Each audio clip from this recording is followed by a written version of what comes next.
HD TVs are still quite expensive, but yeah. I mean, for sports TV per se, I think maybe in 5 years we'll expand on that whole HD phenomenon. 10 years, no, I don't know, they're the thinkers.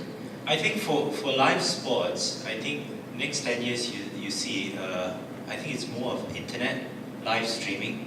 I know in the US, in the UK, everyone has got live streaming now. On Astro, we actually do have live streaming. You can watch it on your mobile phone.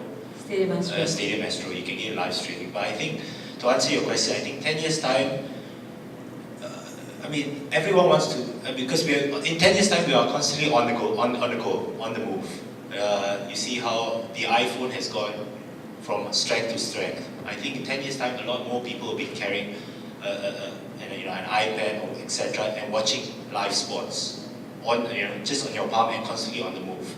So I think basically in 10 years time, for all you know, you'll see a monogram, a 3D effect.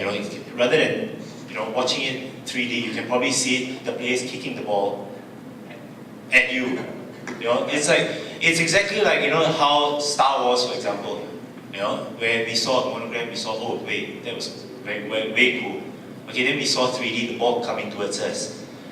10 years down the line, you can probably see Wayne Rooney, Frank Lampard kicking the ball right in front of us. That is basically how technology is. Because in America, we actually got, they call this, on ESPN, they've got this thing called 360-degree axis. So basically, they highlight a replay of you, for example, in different multiple angles. Okay, Malaysia hasn't had that yet. Maybe we do, but we just don't use it, it's too expensive. But US and the UK, they actually have such a thing. So just imagine 5 years down the line, you want to watch this angle, for example, you can see it from a possible different reversal angle and in 3D, in motion. So I think that's what, I can say, Astro, we've slowly started moving on with, with live streaming. You can watch it on your mobile.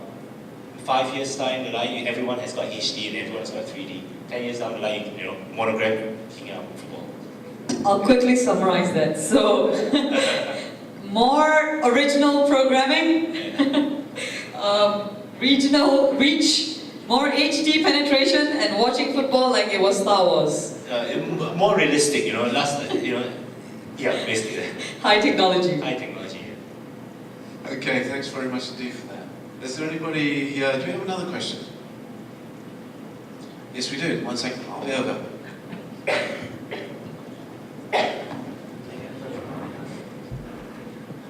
Okay, my name is Faisal from Sports Writers Association of Malaysia. Okay, maybe very short questions. What is what are your considerations when planning to produce or producing a program? Because mainly in TV stations they have the rating, so rating is their main consideration, and sometimes it's advertisers. So because they have to think about the advertisers, so rating is so crucial to attract the advertisers to advertise in their TV stations. But in Astro Super Sports or maybe Astro as whole, what is your main consideration before planning or maybe producing a program that can sell to the public, to the audience? Okay, because to answer your question, for live programming, how I usually plan a show is basically what I as a sports fan would want to watch. That is I mean obviously yes, we've got all the adverts, the promos and everything. But let's just say for example, you sitting down here right now, if you were to watch a football match, what do you want to watch?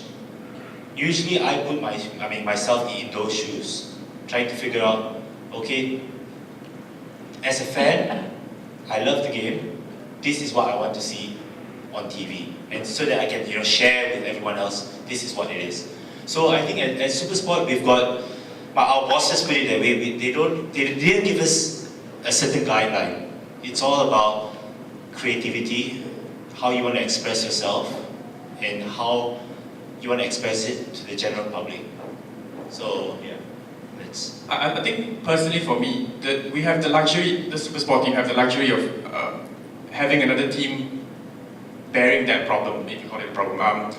just to give you an example, when I was in ESPN, a lot of our shows relied heavily on sponsorship.